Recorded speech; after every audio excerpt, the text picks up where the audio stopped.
భద్రాచలంలో శ్రీ సీతారాముల కళ్యాణ మహోత్సవం వేద మంత్రోచ్చారణల నడుమ కన్నుల పండువగా జరిగింది. సీతారాముల కళ్యాణ మహోత్సవాన్ని తిలకించేందుకు భక్తులు భారీగా తరలివచ్చారు. భద్రాద్రి పరిసర ప్రాంతాల్లో భక్తులు కిటకిటలాడారు. ప్రభుత్వం తరపున దేవాదాయ శాఖ మంత్రి ఇంద్రకరణ్ రెడ్డి సీతారాములకు పట్టు వస్త్రాలు, ముత్యాల తలంబ్రాలు సమర్పించారు.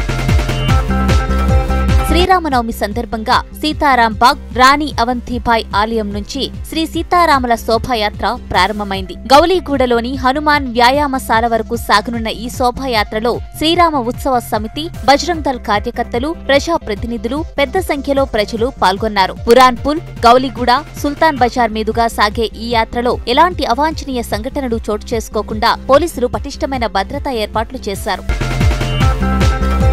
వాడవాడలా అంబేద్కర్ జయంతి వేడుకలు ఘనంగా జరుపుకున్నారు. పలువురు ప్రముఖులు అంబేద్కర్ విగ్రహానికి పూలమాలలు వేసి నివాళులర్పించారు.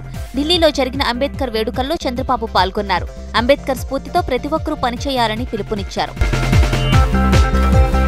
అస్సాంలో కాంగ్రెస్ పార్టీ తరపున ప్రియాంక గాంధీ ఎన్నికల ప్రచారం చేపట్టారు. సిల్చార్లో నిర్వహించిన రోడ్ షోలో ప్రియాంక గాంధీ పాల్గొన్నారు. కాంగ్రెస్ పార్టీ శ్రేణులు భారీగా తరలివచ్చారు.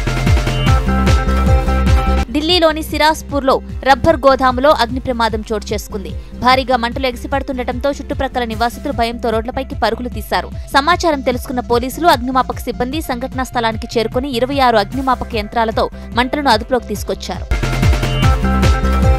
హైదరాబాద్ రామచంద్రాపురానికి చెందిన లావణ్య హత్య కేసు మిస్టరీని పోలీసులు ఛేదించారు. వాట్సాప్ గ్రూప్ లో పరిచయమైన నిందితుడు సునీల్ కుమార్ ను పోలీసులు అదుపులోకి తీసుకున్నారు. ఈ నెల 5న ఇంటి నుండి వెళ్లిన లావణ్య శవమై కనిపించింది. వాట్సాప్ గ్రూప్ ద్వారా పరిచయమైన సునీల్ కుమార్ ప్లాన్ ప్రకారం ఆమెను శంషాబాద్ ఎయిర్పోర్ట్ లాడ్జికి తీసుకెళ్లి హత్య చేశాడు. మృతదేహాన్ని సూట్ కేసులో సూరారం తీసుకువచ్చి పడేశాడు. విచారణ చేపట్టిన పోలీసులు నిందితుడిని అదుపులోకి తీసుకున్నారు.